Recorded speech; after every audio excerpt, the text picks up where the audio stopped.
Today we got a 2015 4Runner. It's got the 1GR-FE 4.0. We're going to be replacing the oil pressure switch. Let's see if it's still doing exactly what I need it to do before we start on this.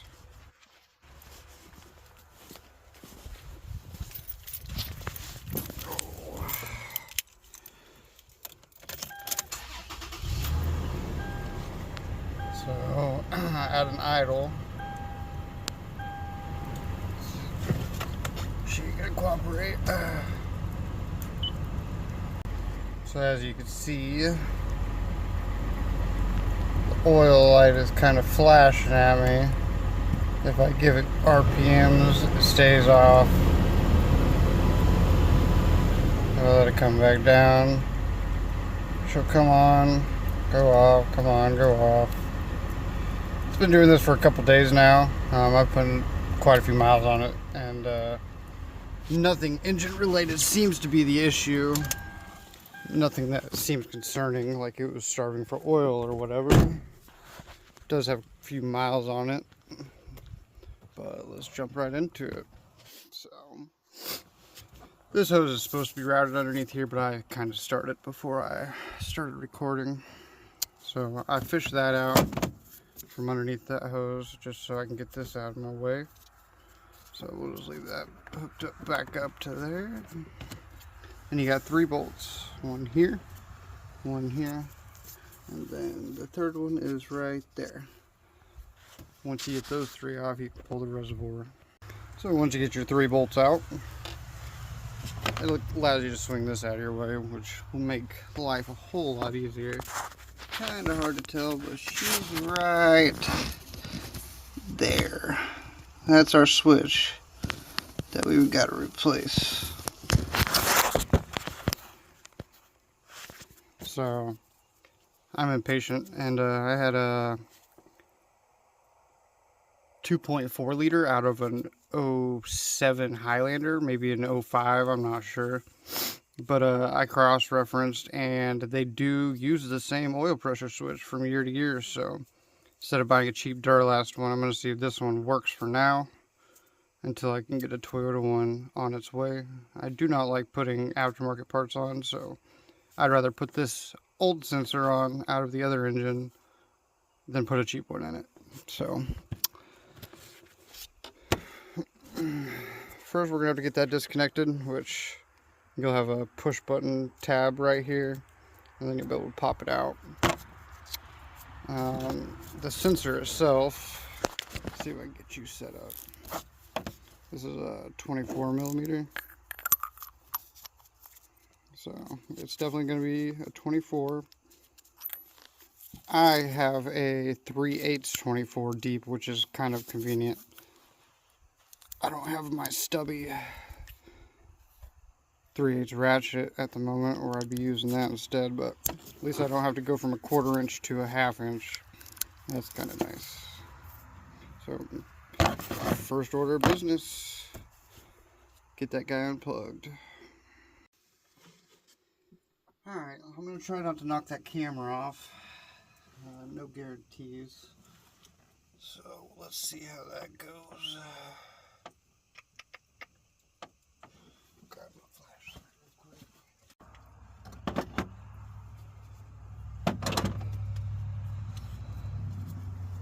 Alright. So now I need to figure out which way that connector is facing. Yeah, it looks like it is on the top.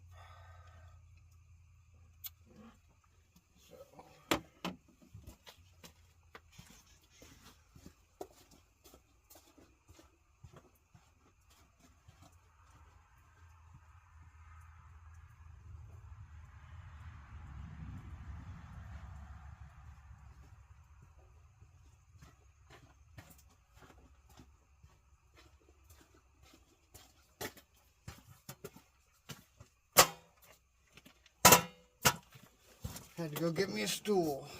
Shortcut problem. So I'm gonna try to do this without knocking the phone off.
for me.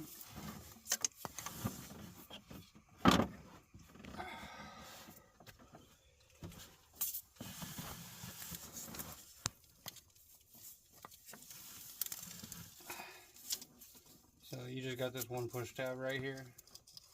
I don't know how well my camera angle is down there. Just bear with me, but you just push on that guy. Then you can pop her out. Next order of business, slide your 24 on there.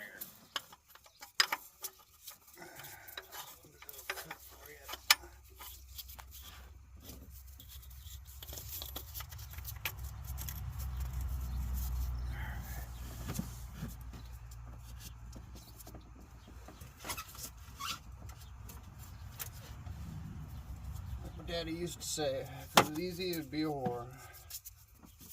Everybody do it.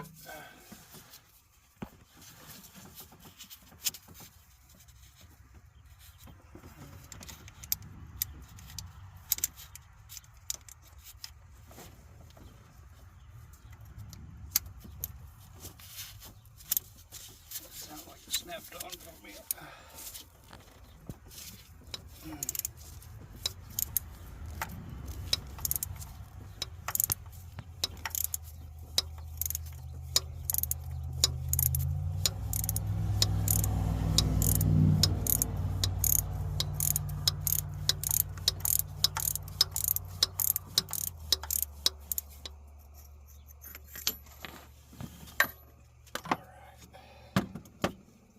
Once you feel it get super loose, I'd go ahead and take your tool off and take it out the rest of the way by hand. I'm going to grab a rag real quick because we're definitely going to lose a little bit of oil, being it is oil pressure.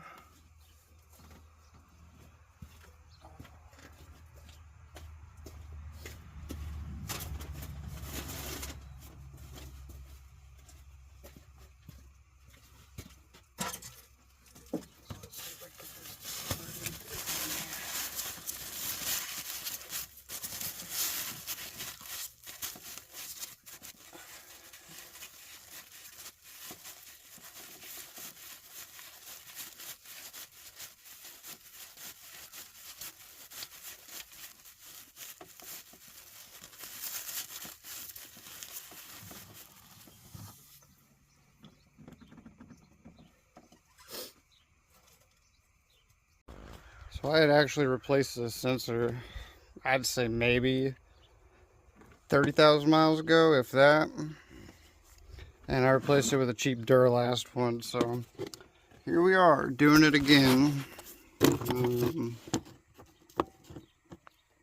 Side by side, you know, they're the same size and everything, but you just can't beat dealer quality. I did timing cover reseal, which involved tearing everything apart. It was a pretty big job. I had to pull the lower oil pan, upper oil pan to do it right. I mean, you could have squeaked the timing cover out of the upper oil pan, but I like to do it as proper as possible. So you can see I already Tefloned my threads. So go ahead and make sure that's all good.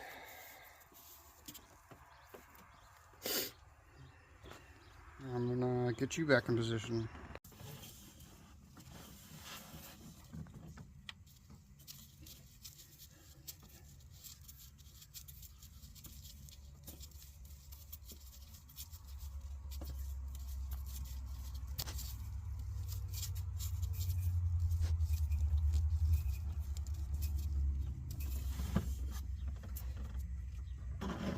Started pretty well by hand.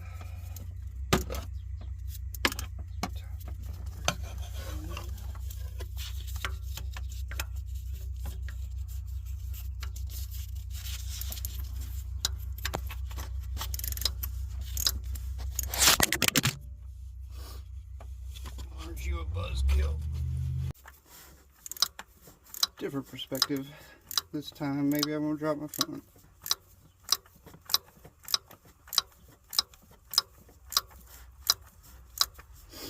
So this has tapered pipe threads in it. So you just want to go until it gets snug.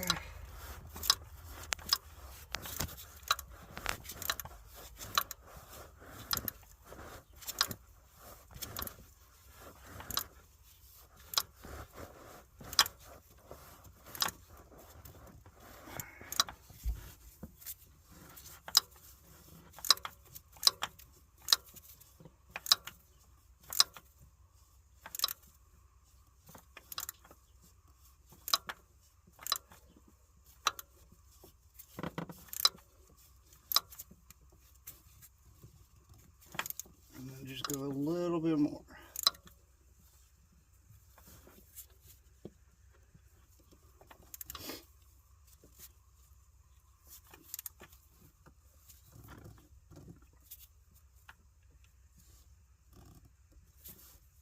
I think that'll be sufficient.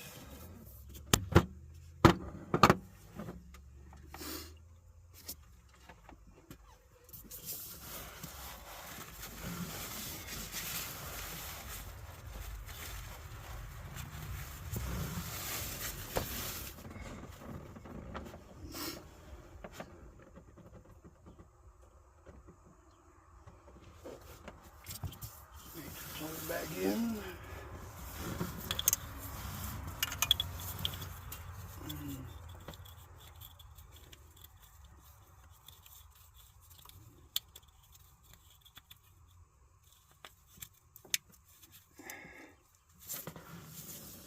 And hopefully that light will stay off.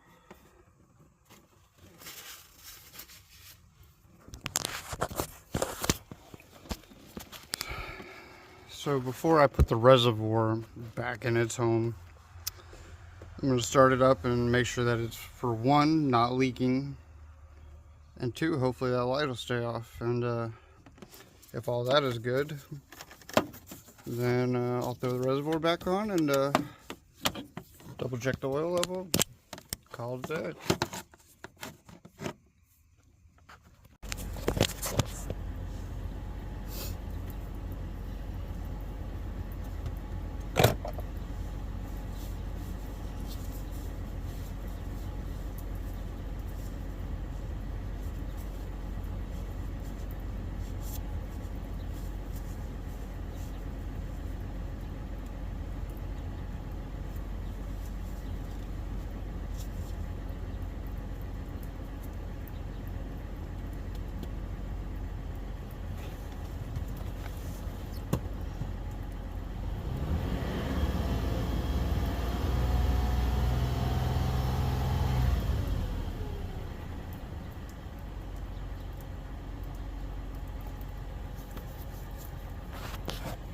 Yeah, we're already at 241,000 miles on this thing. Best vehicle I've ever owned in my entire life. I will put any parts on that she needs. This was kind of my fault for putting on a dirt crap sensor.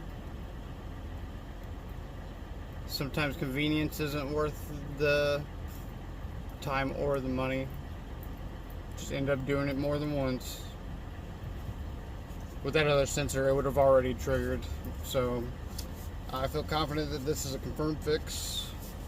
I do not think it was an oil pressure issue. I think it was a cheap part issue. So thanks for watching. Most people don't care, but anytime I pull stuff part on my cars, I'll always throw a little bit on of lubricant of some sorts onto the bolts, as long as it's not something crucial. And that way, next time I ever have to take it apart, I don't have to worry about crusty bolts not wanting to come out, because I know that I was the last one to touch them. And not everybody does this, and to each their own. It's just a personal preference of mine. You don't need a whole lot, just a little bit on the threads. Be careful not to drop them. Oh, I didn't drop the bolt, but the clip fell out, so just as bad, I guess. Go figure.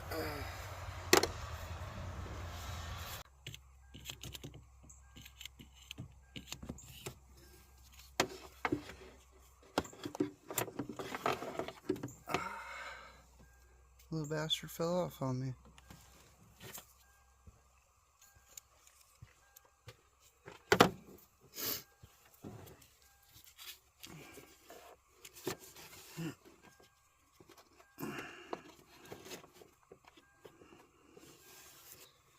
Alright, let's try this again. I think I'm going to start with that one though this time.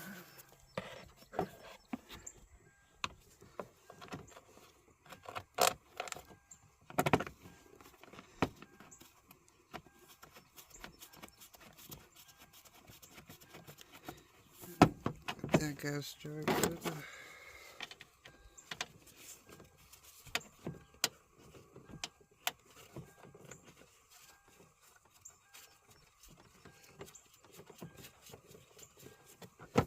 That guy started. Dabaroo on there. This guy's just a little tricky with the AC line in the way.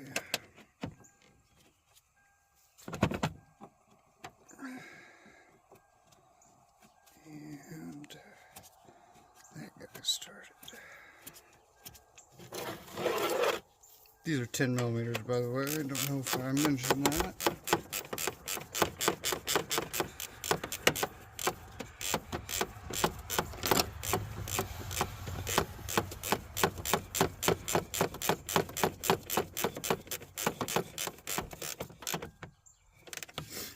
These don't have to be super tight.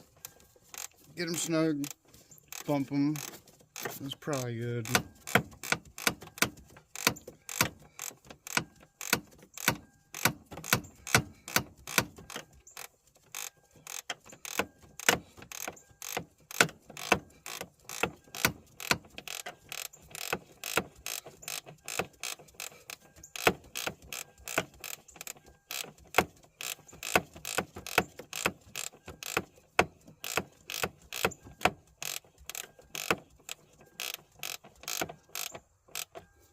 Snugged up, just a little bit more.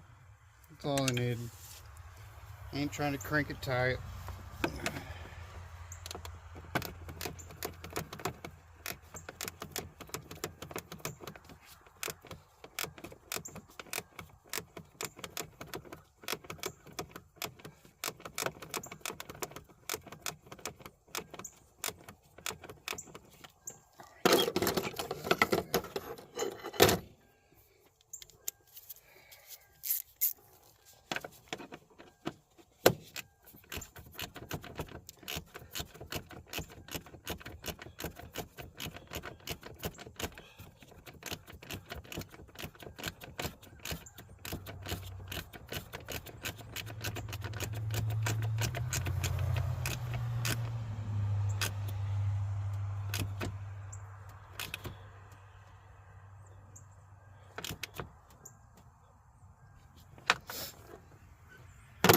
There's your 310s. Then you take off your little baby cooling hose, feed it back under the upper radiator hose, snap it back into its holder. Be sure to double check your oil level. These things were really hard to read the oil level on, so I took a piece of sandpaper. I don't remember the grit, and I actually roughed this up. I think that this was just so smooth that it was hard for the oil to grab onto the dipstick. You'd have to let this thing sit for a long time before you're able to get anywhere close to an accurate reading. So I tried that as a solution, and